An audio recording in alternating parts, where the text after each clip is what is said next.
Hello student, स्वागत है आपका आईसीटी वर्चुअल क्लासेस में। मैं हूं कविता, आपकी साइंस टीचर। उम्मीद करती हूँ आप सभी अच्छे होंगे और स्वस्थ होंगे। तो क्लास हम यहाँ पे कर रहे थे क्वेश्चन आंसर्स को, और किस क्वेश्चन आंसर हम कर रहे थे उस चैप्टर का नाम है टिश्यू। यानी कि आप टिश्यू चैप्टर के क्वेश्चन आंसर्स को यहाँ पे डिस्कस कर रहे थे, जिसमें हम एमसीक्यू को यहाँ पे क्या कर रहे हैं, डिस्कस कर रहे हैं। इसके अलावा आज हम कुछ क्वेश्चन को और यहाँ पे डिस्कस करेंगे, जिसमें आप फिल इन द ब्लैंक्स देखेंगे, यानी कि रिक्त स्थानों की पूर्ति यहाँ पे करेंगे। काफी सारे क्वेश्चंस आप यहाँ पे कवर कर चुके हैं। उसके अलावा और कुछ हमारे पास टॉपिक बचते हैं, जिससे रिलेटेड और क्वेश्चंस को हम यहाँ पे डिस्कस करेंगे। तो आइए स्टार्ट करते हैं। जितने भी क्वेश्चन आपको कराए गए हैं वो आप प्रैक्टिस करते रहेंगे, और जिससे कि आपके क्या होंगे, जो टॉपिक हैं वो रिवाइज होते चले जाएंगे। चलिए, तो आपके पास जो लास्ट आपका क्वेश्चन आया था, दैट इज क्वेश्चन नंबर 15, जिसमें आपसे कहा गया था contractile protein are found in. Contractile protein किसमें पाई जाती है, ये आपसे पूछा गया था।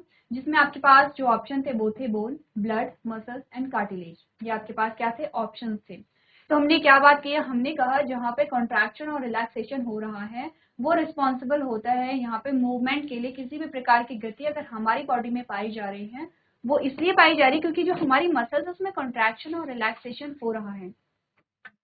जो प्रोटीन होती हैं, प्रोटीन में यहाँ पे कॉन्ट्रैक्शन होता है, इसका मतलब ये नहीं है कि प्रोटीन का जो साइज है वो यहाँ पे कम हो गया है। कॉन्ट्रैक्शन का मतलब होता है कि ये आपका हाथ है, आपने मुट्ठी बंद कर ली है, इसकी मुट्ठी का जो यहाँ पे साइज है वो कम हो गया है, एरिया जो कम हो गया। आप हाथ का एरिया पूरा देख रहे हैं, लेकिन कॉन्ट्रैक्शन हुआ तो मुट्ठी का जो एरिया है वो पूरे हथेली के कंपैरिजन में कम हो गया है। लेकिन जब यहाँ पे बात करते हैं, क्योंकि आपको आंसर ऑलरेडी पता है कि यहाँ पे जो कॉन्ट्रैक्टाइल प्रोटीन है वो मसल्स में पाई जाती हैं। क्या फंक्शन होता है इनका, यहाँ पे हमारी बॉडी में किसी भी प्रकार का जो मूवमेंट है वो यहाँ पे करते हैं। अब बात आती है कि जो प्रोटीन है उसमें किस प्रकार से कॉन्ट्रैक्शन होता है। हमने कहा जो कॉन्ट्रैक्शन है, कॉन्ट्रैक्शन में जो प्रोटीन है उसका साइज कम नहीं होगा, इस प्रकार से फिक्स रहती है प्रोटीन, और वो इस प्रकार से क्या करती हैं, कॉन्ट्रैक्ट होती है, रिलैक्स होती है। यानी कि यहाँ पे क्या हो रहा है, साइज पे कोई असर नहीं हो रहा है, बस पोजीशन चेंज हो रही है। जब प्रोटीन यहाँ पे कॉन्ट्रैक्ट हो रही है तो प्रोटीन की जो पोजीशन है वो चेंज हो रही है, ना कि प्रोटीन का साइज यहाँ पे चेंज हो रहा है। ये क्वेश्चन आपके पास कभी कभी पूछ दिया जाता है, तो ये आप ध्यान रखेंगे। तो आपके क्वेश्चन का आंसर था जो कॉन्ट्रैक्टाइल प्रोटीन होती है वो पाई जाती है यहाँ पे मसल्स में, जो कि यहाँ पे बॉडी मूवमेंट के लिए रिस्पॉन्सिबल होते हैं। नेक्स्ट आपके पास क्वेश्चन आता है क्वेश्चन नंबर 17, और जिसमें आपसे कहा गया है nervous tissue is not found in. Nervous tissue की यहाँ पे बात हो रही है, यानी कि बात हो रही है किसकी, एनिमल टिश्यू की। क्योंकि नर्वस टिश्यू से आपके पास जो क्वेश्चन आया है वो पहला क्वेश्चन आपके पास आया है, तो आपको ये पता है कि जो नर्वस टिश्यू है ये है एनिमल टिश्यू। अब आपको इतना पता होना चाहिए कि जो नर्वस टिश्यू है उसका फंक्शन क्या है। क्वेश्चन को सॉल्व करने से पहले ये जान लेते हैं कि इस टिश्यू का फंक्शन क्या होता है।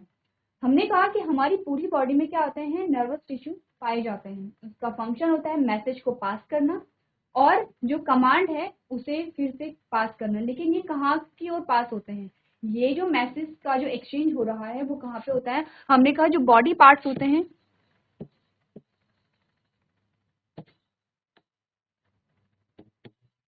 और जो हमारा ब्रेन होता है, ठीक है।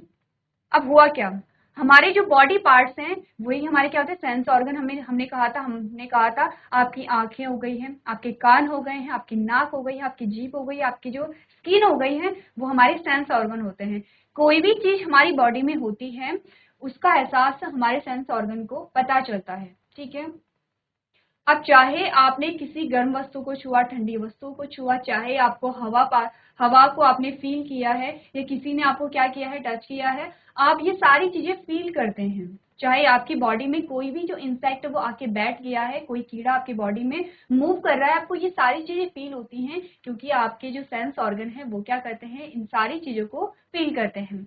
अब जो बॉडी पार्ट्स हैं, जो कि हम कह रहे हैं कि हमारे जो सेंस ऑर्गन हैं, हमारी बॉडी में कोई भी चीजें होंगी वो ये क्या करेंगे, यहाँ पे एनालाइज करते हैं। एनालाइज किया तो इन्होंने ब्रेन को क्या भेजा, मैसेज भेजा, ठीक है। जैसे कि सबसे पहले हम वही एग्जांपल लेते हैं कि जो कि आपको हर बार दिया जाता है। आपने किसी गर्म वस्तु को छुआ तो ब्रेन को यहाँ पे क्या दी गई है, मैसेज दिया गया है ब्रेन को, किसके द्वारा, यहाँ पे नर्वस टिश्यू के द्वारा। हमारे पास क्या थे, नर्वस टिश्यू थे।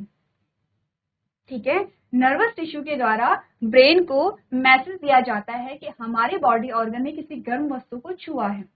अब ब्रेन क्या करेगा, ब्रेन देखेगा ये हमारे लिए हार्मफुल है या नहीं है, तो बिल्कुल आप किसी गर्म वस्तु को छुएंगे तो आप जल सकते हैं। ब्रेन क्या करता है, कमांड देता है कि आपको तुरंत वहां से हाथ को हटाना है।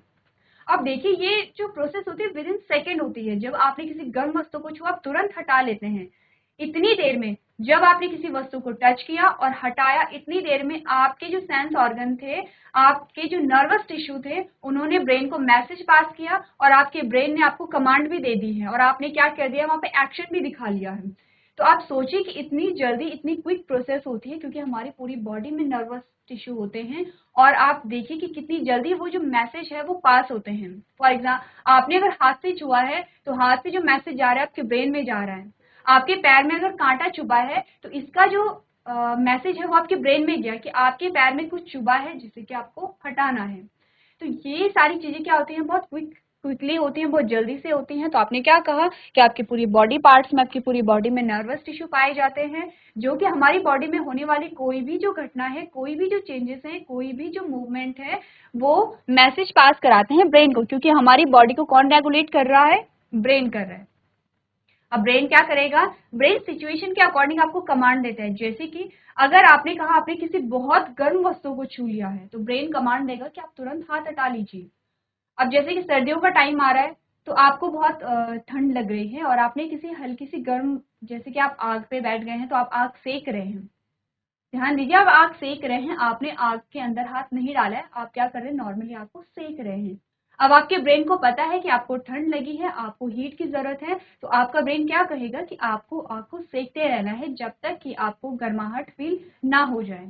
वहीं अगर आपने आग में हाथ डाल दिया, गलती से आपका हाथ जो है वो आग में चला गया है, अब आपका ब्रेन आपको कमांड देगा कि आपको तुरंत हाथ को हटा लेने, क्योंकि ये आपके लिए क्या है, हानिकारक है। तो सिचुएशन के अकॉर्डिंग जो ब्रेन हमारा कमांड देता है वो अलग अलग कमांड देता है, लेकिन कमांड देता है। और ये सारी चीजें ब्रेन तक कौन पहुंचा रहा है, हमने कहा कि नर्वस टिश्यू पहुंचा रहा है। अब आपको ये देखना है ये जो नर्वस टिश्यू है ये कहाँ पे नहीं पाया जाता है, ये आपका क्वेश्चन है। तो आप क्या करेंगे, क्वेश्चन को आपने नोट करना है और ऑप्शन को भी यहाँ पे नोट करना है, एक एक करके सारे ऑप्शन को आपको पढ़ना है। पहला जो ऑप्शन आपके पास आया है वो है ब्रेन, कि ब्रेन में नर्वस टिश्यू नहीं पाए जाते हैं। दूसरा कह रहा है स्पाइनल कॉर्ड, कि स्पाइनल कॉर्ड में नर्वस टिश्यू नहीं पाए जाते। तीसरा कह रहा है टेंडोन, कि टेंडोन में नर्वस टिश्यू नहीं पाए जाते हैं। लास्ट कह रहा है नर्व, कि नर्व्स में नर्वस टिश्यू नहीं पाए जाते हैं। तो आंसर क्या है आपका, टेंडोन। टेंडोन में नर्वस टिश्यू नहीं पाए जाते। इसके अलावा आपने कहा कि ब्रेन बहुत इंपॉर्टेंट है, क्योंकि अगर ब्रेन तक नर्वस टिश्यू पहुंचेंगे ही नहीं तो ब्रेन तक मैसेज को नहीं पहुंचाया जाएगा। स्पाइनल कॉर्ड भी इसका बहुत इंपॉर्टेंट पार्ट है और नर्व से मिलकर के ही नर्वस टिश्यू बना है। ये हमने पढ़ा था, हमने कहा था जो नर्व्स होती हैं वही मिलकर के क्या बनाती हैं, नर्वस टिश्यू का फॉर्मेशन करती हैं। इस प्रकार से आप क्या करेंगे, अपने क्वेश्चंस को यहाँ पे सॉल्व करेंगे। चलिए नेक्स्ट क्वेश्चन आपसे कहा गया है, nerve cell does not contain, nerve cell में क्या नहीं होता है ये आपको बताना है। आपने कहा एक्सॉन, आपने कहा नर्व सेंडिंग, आपने कहा टेंडोन्स, आपने कहा डेंड्राइट्स। तो देखिए आंसर ऑलरेडी आपके पास है। आपने जब स्ट्रक्चर देखा था नर्वस टिश्यू का, आपने कहा था एक्सॉन आपने देखा था, आपने नर्व सेंडिंग देखी थी, आपने डेंड्राइट्स भी देखे थे, जो कि क्या करते हैं, किसी भी प्रकार के जो सिग्नल को रिसीव करते हैं और फिर क्या पीछे की ओर पहुंचाते हैं। ठीक है, आंसर आपका क्या बचा, टेंडोन।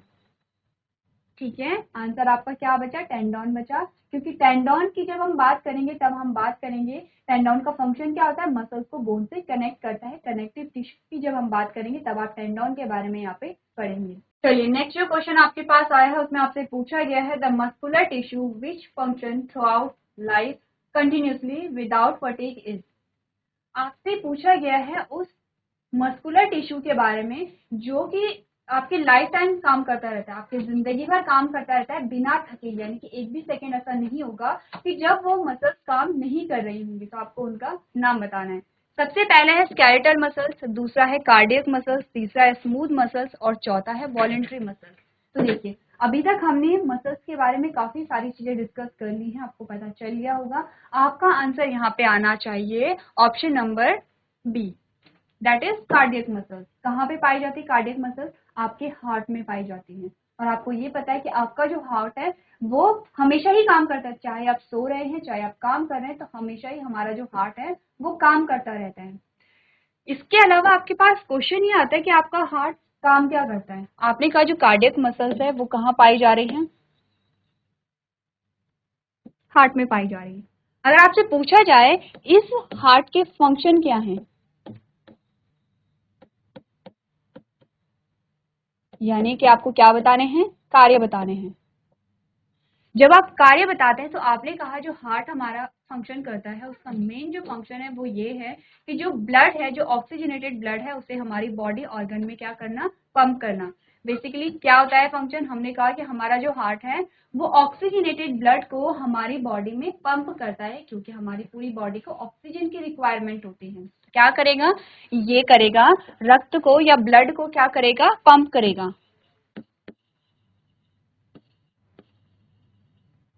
ठीक है, तो किस प्रकार का ब्लड पंप करता है? आपने कहा कि जिसमें क्या होगा? ऑक्सीजन होगा। इससे पहले उसका एक और फंक्शन होता है।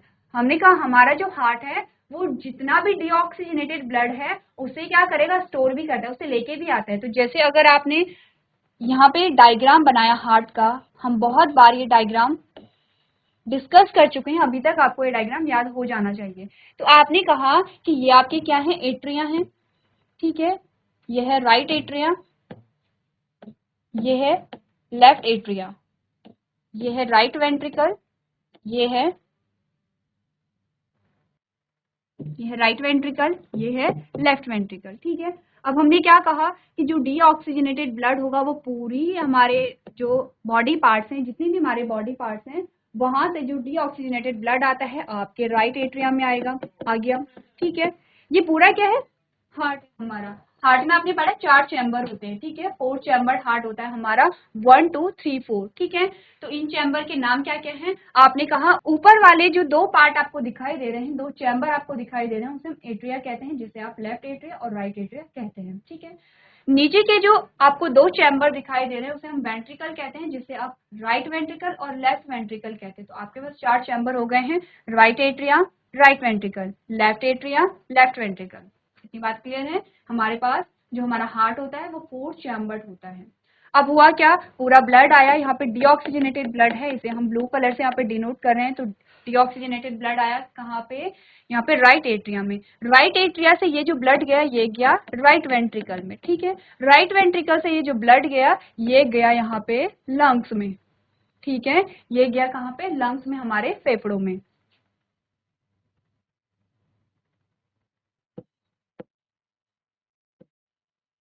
ठीक है, अब लंग से ये जो ब्लड है ये आता है ऑक्सीजनेटेड होकर के, क्योंकि आपको पता है कि गैसेस एक्सचेंज कहाँ पे हो रहे हैं? हमारे लंग्स में, हमारे फेफड़ों में हो रही है। हमारे फेफड़ों में एक जो पार्ट आता है जिसे आप एल्विलाई कहते हैं, तो एल्विलाई में ही क्या होता है? यहाँ पे गैसेस एक्सचेंज होता है। जैसे कि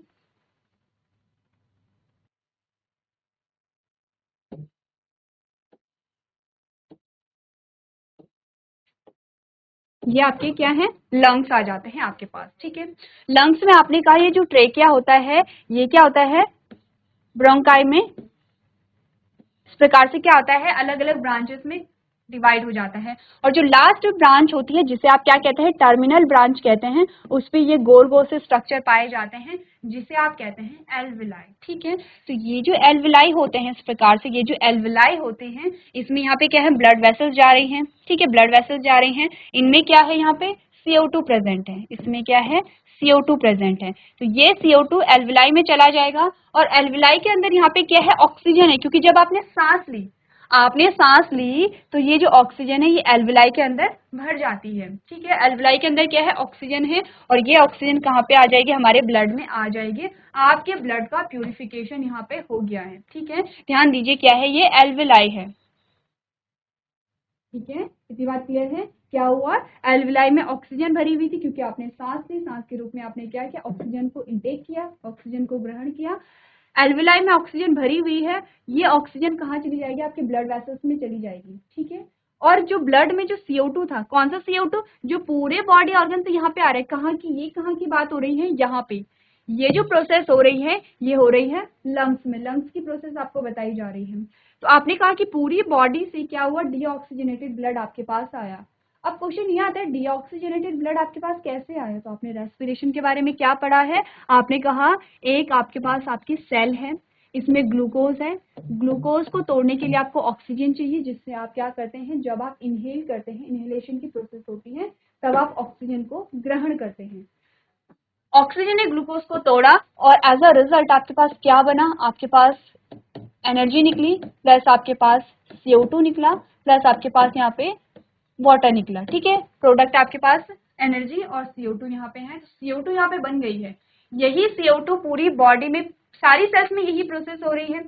सारे ही सेल्स यहाँ पे कार्बन डाइऑक्साइड को प्रोड्यूस कर रहे हैं और सारे ही सेल्स मिलकर के अब क्या करेंगे, ये जो ब्लड है इस ये जो कार्बन डाइऑक्साइड है इसे कहाँ लेके जाएंगे, लंग्स में लेके जाएंगे, यहाँ पे लेके जाएंगे। जितनी भी CO2 होगी वो एल्वेलाई में चली जाती है और एल्वेलाई के माध्यम से ये जो CO2 है ये फिर कहाँ चली जाएगी, जब आप एक्सेल करेंगे, जब आप नेह शोषण करेंगे, जब आप सांस को छोड़ेंगे तो यही CO2 यहाँ से निकल जाती है।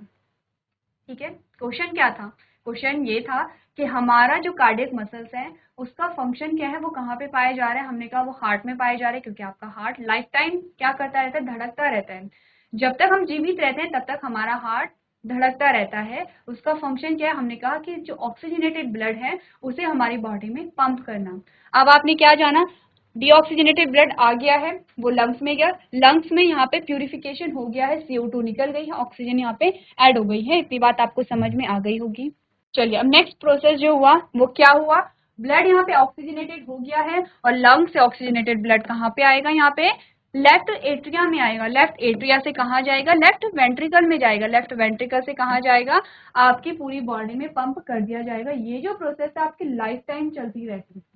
इसीलिए कहा जाता है कि वो कौन सा मस्कुलर टिश्यू है जो जिंदगी भर बिना थके आपके काम करता रहता है। और इसीलिए आपको कहा भी जाता है कि आपको अपने जो हार्ट है, अपना जो हृदय है, उसका आपको ख्याल रखना चाहिए। उसके लिए आपको क्या करना है, जो डाइट है वो बैलेंस डाइट आपको करनी है। अपनी डाइट में आपको सारी चीजें इंक्लूड करनी है, सारे जो न्यूट्रिएंट्स है वो आपको लेने हैं, लेकिन पर्याप्त मात्रा में लेने हैं। ठीक है, एक बैलेंस जो वो उसकी क्वांटिटी होती है, बैलेंस क्वांटिटी में आपको सारे ही न्यूट्रिएंट लेने हैं, ना तो बहुत ज्यादा लेने हैं ना बहुत कम लेने हैं। और आपको कहा जाता है कि आपको जंक फूड नहीं खाना चाहिए, क्योंकि जितनी ज्यादा आप ऑयली चीजें खाएंगे, जितनी ज्यादा आप जंक फूड खाएंगे, ये आपके हार्ट को क्या करता है, इफेक्ट करता है।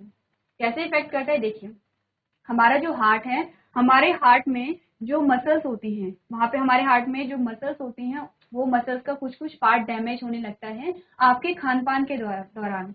इसीलिए कहा जाता है आपको स्मोक भी नहीं करना चाहिए, आपको अपने खान पान पे ध्यान देना चाहिए, क्योंकि जैसे जैसे आप स्मोक करते हैं, आप अनहेल्दी जो फूड है उसे खाते हैं, वो हमारे हार्ट को क्या करता है, डैमेज करता है। हमारे हृदय की जो कोशिकाएं हैं वो डैमेज होने लगती हैं। अब जब कोशिकाएं डैमेज होने लगेंगी तो ये ब्लड को पंप करने में क्या करेंगे, प्रॉब्लम करेंगे। देखिए ये चीज हमने कही है, ये फोर्थ चैम्बर है। ठीक है, अब यहाँ पे क्या है, पूरी क्या है, सेल्स है, पूरी क्या है, सेल्स है। ठीक है, माना कि यहाँ पे एक पार्ट में क्या है, ये जो सेल्स हैं ये डैमेज हो गई हैं। कैसे डैमेज हुई, या तो स्मोकिंग से हो गई है, ठीक है, या तो फैट डिपोजिशन हो गया है, यानी कि आपका खान पान अच्छा नहीं था। तो ये जो सेल्स हैं ये क्या हो गई हैं, डैमेज हो गई हैं। अब डैमेज हो गई हैं तो यहाँ से ब्लड क्या करेगा, आगे की ओर जा रहा है, ब्लड क्या करेगा, ब्लड को यहाँ से होकर के आगे की ओर पंप होना है। तो बीच में जो डैमेज सेल है वो प्रॉपर काम नहीं करेंगे, प्रॉपर काम नहीं करेंगे तो आपका जो ब्लड है वो पंप होने में क्या करेगा, दिक्कत करेगा। यानी कि आपकी जो हार्ट रेट है, आपकी जो धड़कने हैं उनमें भी फर्क आएगा, जो ब्लड को आप पंप कर रहे हैं उसमें भी फर्क आएगा, यानी कि ब्लड को पंप करने में प्रॉब्लम आएगी। ब्लड को पंप करने में प्रॉब्लम आएगी तो आपका जो ब्लड का सर्कुलेशन है वो सही से नहीं होगा। ब्लड का सर्कुलेशन सही से नहीं हुआ तो इसका मतलब है कि आपके जो सेल्स हैं उन्हें टाइम टू टाइम वहां पे जितनी मात्रा में उन्हें ब्लड की आवश्यकता थी, क्योंकि ब्लड बहुत सारी चीजों को क्या कर रहे हैं, ट्रांसपोर्ट कर रहे हैं। ठीक है, उसमें से एक है ऑक्सीजन। तो ऑक्सीजन क्या है, हमारी सेल्स को टाइम टू टाइम ऑक्सीजन नहीं मिल पाएगी और इसकी वजह से बहुत सारी प्रॉब्लम क्रिएट हो जाती हैं, जिसको आप क्या कहते हैं, हार्ट अटैक की प्रॉब्लम भी यहाँ पे क्रिएट हो जाती है। क्योंकि क्या है, ये जो सेल डैमेज हुई है, अगर फिर भी ध्यान नहीं दिया गया तो ये आगे बढ़ती चली जाएंगी। ये क्या करेंगी, आगे बढ़ती चली जाएंगी। और अगर बहुत बड़ा हिस्सा यहाँ पे डैमेज हो जाता है तो यहाँ पे हार्ट अटैक के जो चांसेस है वो बहुत ज़्यादा बढ़ जाते हैं। तो इसीलिए आप क्या करेंगे, आपको सबसे पहले अपने खान पान और अपने लाइफस्टाइल पे ध्यान देना है। चलिए नेक्स्ट क्वेश्चन जो हमारे पास आता है उसमें आपसे पूछा गया है which of the following sales is found in the cartilaginous tissue of the body. ठीक है, कौन सी जो सेल हैं जो कि कार्टिलेजिनस टिश्यू में पाई जाती हैं। आंसर ऑलरेडी आपके पास है लेकिन फिर भी ऑप्शन हम देखते हैं। हमने कहा mast cell, basophil cell, osteocytes and chondrocytes. तो आपका जो आंसर है वो है ऑप्शन नंबर डी। दोनों क्वेश्चन को आपने क्या करना है, अपनी कॉपी में नोट करना है। चलिए नेक्स्ट जो क्वेश्चन हमारे पास आता है उसमें आपसे पूछा गया है the dead element present in the phloem is. Phloem में डेड एलिमेंट कौन होता है या डेड सेल्स कौन होती हैं वो आपको पता होनी चाहिए। सबसे पहले फ्लोएम क्या है, हमने कहा कि फ्लोएम है जटिल स्थायी ऊतक यानी कि complex permanent tissue. Plant tissue की बात हो रही है, प्लांट टिश्यू में हमने दो प्रकार के पढ़े थे। परमानेंट टिश्यू की बात हो रही है, परमानेंट टिश्यू के भी दो पार्ट हैं जिसमें हम बात कर रहे हैं कॉम्प्लेक्स परमानेंट टिश्यू की जिसका एग्जाम्पल है फ्लोएम। फंक्शन क्या है फ्लोएम का, हमने कहा कि जो भोज्य पदार्थ होते हैं, जो फूड मटेरियल्स होते हैं, उन्हें क्या करता है पूरे प्लांट में डिस्ट्रीब्यूट करता है। ठीक है, अगर हम कहें कि ये जो ट्रांसपोर्ट है ये किस प्रकार का होता है, हमने कहा बाई डायरेक्शनल है यानी कि ऊपर की ओर होगा और नीचे की ओर भी होगा। इतनी बात क्लियर है। अब यहाँ पे देख लेते हैं कि जो फ्लोएम है, फ्लोएम में कौन सी डेड सेल्स पाई जाती हैं। ऑप्शन नंबर 1 है कंपेनियन सेल, सेकंड है फ्लोएम फाइबर्स, तीसरा है फ्लोएम पैरेन्काइमा और चौथा है सीव ट्यूब्स। आंसर आपका होगा ऑप्शन नंबर बी यानी कि फ्लोएम फाइबर। जहाँ पे भी फाइबर शब्द आ जाता है वो क्या होता है, डेट से रिलेटेड होता है जब हम जाइलम और फ्लोएम की बात करेंगे। ठीक है, बाकी कंपेनियन सेल यहाँ पे लिविंग होती हैं। ठीक है, फ्लोएम पैरेन्काइमा आपको पता है क्या होती है, यहाँ पे लिविंग होती है। सीव ट्यूब्स यहाँ पे क्या होती है, लिविंग है। चलिए नेक्स्ट क्वेश्चन आपके पास आया है जिसमें आपसे कहा गया है a long tree has a several branches. एक बड़ा पेड़ है जिसमें बहुत सारी क्या है, ब्रांचेस हैं, बहुत सारी शाखाएं आपको दिखाई दे रही हैं। The tissue that has in the side way conduction of water in the branches is. अब आपको ये बताना है कि एक बहुत बड़ा पेड़ है जिसकी बहुत बड़ी शाखाएं हैं यानी कि बहुत बड़ा वृक्ष है, उसमें पानी का कंडक्शन, पानी का परिवहन कौन करता होगा। क्योंकि हमने कहा है कि जो पानी का एब्जॉर्प्शन है, पानी का अवशोषण है, वो करता है जाइलम या फिर वो करता है जड़ें। क्या करती हैं, जड़ें। अब जड़ें हैं जमीन के नीचे, पेड़ बहुत बड़ा है, बहुत ऊपर तक है और पूरी ही प्लांट बॉडी को क्या है, पानी की आवश्यकता है। तो यहाँ पे पानी का परिवहन कौन करेगा। ऑप्शन आपके पास है collenchyma, xylem parenchyma, parenchyma, xylem vessels. तो आप अच्छे से आंसर समझते हैं कि जो जाइलम है वही पानी का यहाँ पे क्या करेगा, ट्रांसपोर्ट करेगा। इसके अलावा आपके पास कॉलेनकाइमा है, आपके पास जाइलम पैरेन्काइमा है, आपके पास पैरेन्काइमा है। तीनों के क्या फंक्शन होते हैं वो आपको यहाँ पे देखने हैं। चलिए नेक्स्ट क्वेश्चन आपसे पूछा गया है flexibility in plants is due to. अब हमने कहा कि आपने देखा होगा कि जो फ्लेक्सिबिलिटी होती है प्लांट में कैसे, आपने कहा कोई भी प्लांट है,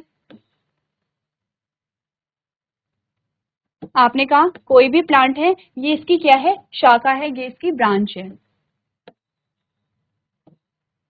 अब हम क्या करते हैं, आपने इस टहनी को नीचे खींचा, आप क्या करते हैं, झूला भी झूलते हैं कभी कभी टहनी पे, तो आप टहनी को नीचे खींचते हैं और ये टहनी नीचे भी आ जाती है। जैसे आपने टहनी को छोड़ा, ये टहनी फिर से अपनी जो एक्चुअल पोजीशन है वहां पे वापस चली जाती है। इसी को हम कहते हैं कि प्लांट में फ्लेक्सिबिलिटी पाई जाती है। ऐसा नहीं है कि जो ब्रांच है वो एकदम से टूट गई, तभी टूटेगी जब बहुत ज्यादा प्रेशर डाला जाएगा तब वो ब्रांच टूट सकती है, लेकिन नॉर्मली जो ब्रांच है वो टूटती नहीं है। अगर आपने नॉर्मली उसे नीचे खींचा और फिर से छोड़ दिया, वो फिर से अपनी एक्चुअल पोजीशन में चली जाती है। तो आपसे पूछा गया है कि जो प्लांट में ये फ्लेक्सिबिलिटी पाई जा रही है किसकी वजह से पाई जा रही है। ऑप्शन में आपके पास है कॉलेनकाइमा, दूसरा है स्क्लेरेनकाइमा,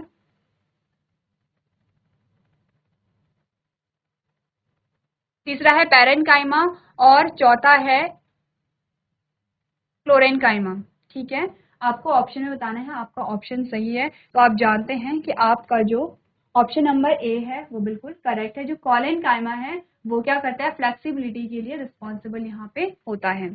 चलिए यहाँ तक हमने बात की है किसकी, एमसीक्यू की, जिसमें आपने टोटल यहाँ पे 24 क्वेश्चंस को डिस्कस किया है। 24 टोटल हमने यहाँ पे क्वेश्चन आंसर डिस्कस किए हैं। अब आपको ये देखना है 24 प्रश्न में से आपके कितने क्वेश्चन सही हैं, कितने क्वेश्चन गलत हैं। इसके अकॉर्डिंग आप देख सकते हैं कि आपने चैप्टर में कितना समझा है, कितना जाना है, वो कौन से टॉपिक हैं जो आपको फिर से यहाँ पे पढ़ने हैं। तब हम बात करते हैं फिल इन द ब्लैंक्स की, यानी कि रिक्त स्थानों की, जिसमें आपको क्या करना है, जो अधूरे जो कथन है उन्हें आपको क्या करना है, कंप्लीट करना है। जिसमें सबसे पहला जो कथन आपके पास आता है उसमें आपसे कहा गया है apical meristem is present at the growing tips of stem and roots and increase the dash of the stem and the root. आपको बताया गया कि जो एपिकल मेरिस्टेम है वो कहाँ कहाँ पे पाया जाता है। सबसे पहले तो आपको ये भी देखना है एपिकल मेरिस्टेम क्या है, किसकी बात हो रही है। हमने कहा प्लांट टिश्यू की बात हो रही है, क्योंकि प्लांट की ही बात हो रही है, स्टेम और रूट यहाँ पे आ गए हैं, तो हम प्लांट टिश्यू की बात कर रहे हैं। प्लांट टिश्यू में भी हम मेरिस्टेमेटिक टिश्यू की बात कर रहे हैं, जिसमें आपने 3 प्रकार के टिश्यू पढ़े थे, एपिकल मेरिस्टेम, इंटरकैलरी मेरिस्टेम और लेटरल मेरिस्टेम। 3 प्रकार के हमने क्या पढ़े थे, विभजोतक ऊतक पढ़े थे, जिसमें आपके पास पूछा गया है एपिकल मेरिस्टेम के बारे में। अब कहा गया कि एपिकल मेरिस्टेम कहाँ पे होता है, growing tips of stem and root, देखिए रूट टिप पर और शूट टिप पर पाए जाते हैं एपिकल मेरिस्टेम, जो कि हमने डायग्राम बनाकर भी देखा था प्रॉपरली। ठीक है, अब आपको कहा गया है कि ये क्या करते हैं, and increase the dash of the stem and the root. ये क्या करते हैं, कुछ इंक्रीज कर रहे हैं, कुछ वृद्धि कर रहे हैं, लेकिन किसमें वृद्धि कर रहे हैं, तो बहुत इजी आंसर है, आपने कहा लेंथ। क्या होती है, लेंथ को क्या करते हैं, इंक्रीज करते हैं, क्योंकि आपको पता है अगर हम बात करें यहाँ पे इस प्रकार से शूट टिप की, तो यहाँ पे क्या है, एपिकल मेरिस्टेम पाए जा रहे हैं। एपिकल मेरिस्टेम यानी कि विभजोतक ऊतक है, इनका फंक्शन क्या होता है, ये क्या करते हैं, विभाजन होता रहता है इनमें। विभाजन का मतलब है 1 से 2, 2 से 4, 4 से 8, इस प्रकार से अपने नंबर को क्या करेंगे, इंक्रीज करेंगे। नंबर इंक्रीज करेंगे तो क्या होगा, यहाँ पे जो एरिया है वो बढ़ेगा, ऊपर की ओर बढ़ेगा, क्योंकि क्या टिप में पाए जा रहे हैं। अब यहाँ पे विभाजन हो रहा है, तो इस प्रकार से विभाजन बढ़ता चला जाएगा। ठीक है, और विभाजन बढ़ता चला जाएगा तो प्लांट की जो हाइट है वो भी बढ़ती चली जाएगी। इतनी बात क्लियर है। अब आपने क्या समझा, एपिकल मेरिस्टेम का फंक्शन आपने यहाँ पे समझा है। चलिए नेक्स्ट जो स्टेटमेंट आपके पास आती है, जिसमें आपसे कहा गया है the dash meristem helps to increase the girth of the stem और रूट। अब आपको उस मेरिस्टेम का नाम बताना है जो कि स्टेम की girth को इंक्रीज करती है, तो क्या वो, आंसर आपका क्या होगा, लेटरल। आंसर क्या होगा आपका, जो लेटरल मेरिस्टेम होती है वो क्या करती है, प्लांट की ग्रिथ को यहाँ पे बढ़ाती है। तो कहाँ पे पोजीशन कैसे होती है, ये आपका स्टेम है और इस प्रकार से लेटरल मेरिस्टेम पाए जाते हैं। ठीक है, अगर बात करें एपिकल मेरिस्टेम, ये शूट टिप है, एपिकल मेरिस्टेम यहाँ पे पाए जाते हैं, लेटरल मेरिस्टेम यहाँ पे पाए जाते हैं, ये आपका क्या है, स्टेम है। कितनी बात क्लियर है। चलिए नेक्स्ट जो स्टेटमेंट आपके पास आया है थर्ड, उसमें आपसे कहा गया है the process by which cells take up epidermis shape size and a function is called. देखिए आपने क्या कहा कि जो कोशिका है, जब कोई नई कोशिका होती है, कोशिका का विभाजन हुआ, जब कोई नई कोशिका होती है तो वो क्या करती है, उसे मैच्योर होने में टाइम लगता है, जिसमें वो क्या करती है, एक परमानेंट शेप में आती हैं, साइज में आती हैं और एक पर्टिकुलर फंक्शन को करने के लिए तैयार होती हैं। इस प्रोसेस को क्या कहा जाता है, आपने कहा स्पेशलाइजेशन। क्या होगा, स्पेशलाइजेशन होगा, यानी कि कोई सेल एक प्रॉपर शेप में आ रही है, एक निश्चित आकार में आ रही है, आकृति में आ रही है, और एक जो फंक्शन है इस फंक्शन को करने में सक्षम हो गई है, उस प्रोसेस को हम कहते हैं स्पेशलाइजेशन। ठीक है, नेक्स्ट आपसे कहा गया है large air cavities present in parenchyma of aquatic plant give dash to the plant to help them float. सबसे पहले कथन को समझ लेते हैं। कहा गया है पैरेन्काइमा के बारे में। ठीक है, इसके बारे में बात की गई है, पैरेन्काइमा के बारे में बात की गई है। तो पैरेन्काइमा क्या है, हमने कहा पैरेन्काइमा की जो सेल्स है उनके बीच में क्या होता है, स्पेस होता है, इंटरसेलुलर स्पेस पाया जाता है। लेकिन जब पैरेन्काइमा की सेल्स के बीच में बहुत ज्यादा इंटरसेलुलर स्पेस पाया जाता है, तो ये जो गुण होता है ये पाया जाता है एक्वेटिक प्लांट में, यानी कि जलीय पौधों में। देखिए अगर हम नॉर्मल पैरेन्काइमा की बात कर रहे हैं, हमने कहा ये पैरेन्काइमा, ये क्या है, पैरेन्काइमा है, बीच में क्या है, ये इंटरसेलुलर स्पेस आपको दिखाई दे रहा है। लेकिन यहाँ पे क्या होता है, अगर इन सेल्स के बीच में इंटरसेलुलर स्पेस बहुत ज्यादा आ गया है, तब हम इसे क्या कहते हैं, तब हम इसे कहते हैं एरेन्काइमा। ठीक है, एरेनकाइमा कहाँ पे पाया जाता है? हमने कहा जलीय पौधों में पाया जाता है। तो क्या इंपॉर्टेंस होती है एरेनकाइमा की? हमने कहा जो एरेनकाइमा है वो फ्लोटिंग में मदद करते हैं, क्योंकि वो क्या कर रहे हैं यहाँ पे बायंसी प्रोवाइड करा रहे हैं प्लांट को। इतनी बात क्लियर है? यहाँ पे आपने क्या क्या चीजें पढ़ी हैं? आपने पढ़ा है पैरेंकाइमा के बारे में, आपने पढ़ा है यहाँ पे एपिकल मेरिस्टेम के बारे में, आपने लेटरल मेरिस्टेम के बारे में बात की है। और अगर तीसरे प्रकार की हम बात करें, हम अगर विभाज्योतक ऊतक की बात कर रहे हैं, तो पहला आपको यहाँ पे मिल गया है जिसे आप एपिकल मेरिस्टेम कह रहे हैं, दूसरा आपको यहाँ पे मिल गया है जिसे आप लेटरल मेरिस्टेम कह रहे हैं, तीसरा होता है इंटरकैलरी, जो इस प्रकार से होता है, जहां से ब्रांच निकल रही है वहां पे होता है इंटरकैलरी मेरिस्टेम। ठीक है, तो इसी प्रकार से आप क्या करेंगे, अपने क्वेश्चंस को सॉल्व करेंगे। तो चारों ही ऑप्शंस को, चारों ही कथन को आप अपनी कॉपी में नोट करेंगे। चलिए इसके बाद जो नेक्स्ट आपके पास ऑप्शन आते हैं, that is collenchyma is a dash tissue present in plant which provide flexibility in plant. ठीक है, आपको कोलेनकाइमा का नाम दिखाया गया है, आपको कोलेनकाइमा का फंक्शन भी बताया गया है, लेकिन आपको कोलेनकाइमा का टाइप पूछा गया है कि कोलेनकाइमा किस प्रकार का टिश्यू है जो कि प्लांट को फ्लेक्सिबिलिटी दे रहा है। आपने कहा सिंपल परमानेंट टिश्यू। ठीक है, सिंपल परमानेंट टिश्यू में क्या क्या आपने पढ़ा है? आपने पढ़ा है पैरेनकाइमा, कोलेनकाइमा और स्क्लेरेनकाइमा। तीन प्रकार के आपने क्या पढ़े हैं? यहाँ पे सिंपल परमानेंट टिश्यू पढ़े हैं।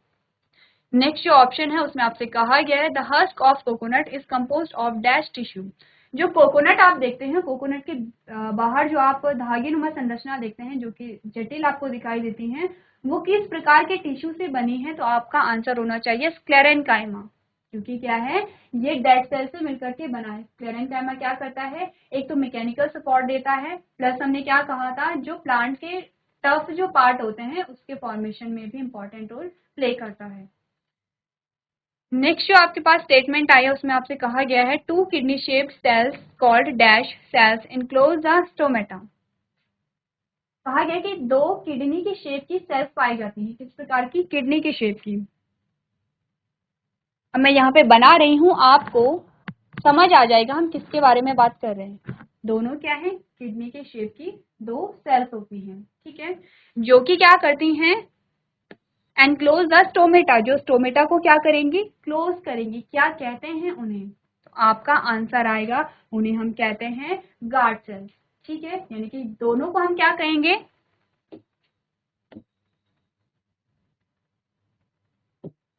Guard cells. गार्ड सेल्स ही रिस्पॉन्सिबल होते हैं स्टोमेटा के ओपनिंग और क्लोजिंग के लिए। स्टोमेटा कहाँ पाया जाता है? आपने कहा स्टोमेटा पाया जाता है पत्ती की, जो पत्ती होती है पत्ती की सरफेस पे पाया जाता है। ठीक है, स्टोमेटा के फंक्शन हमने प्रीवियस लेक्चर में डिस्कस किए थे, जो कि आपको क्या करने हैं? रिवाइज करके लेके आने हैं। सारे ही ऑप्शन को आप अपनी कॉपी में नोट करेंगे। तो क्लास हमने कुछ क्वेश्चन आंसर्स को यहाँ पे डिस्कस किया है। आई होप इन क्वेश्चन के माध्यम से आपके जो डाउट हैं वो क्लियर हुए होंगे। आपको सारे ही जो मल्टीपल चॉइस क्वेश्चन हैं वो भी नोट करने हैं। आपको जो रिक्त स्थानों की पूर्ति हमने पढ़ी है वो भी आपको क्या करना है? स्टडी करना है। तो इसी प्रकार हमारा ये जो चैप्टर है वो कंप्लीट होता है। नेक्स्ट जो हमारा सेशन होगा उसमें हम एक नया चैप्टर यहाँ पे डिस्कस करेंगे। तो अभी तक क्लास में बने रहने के लिए आपका धन्यवाद।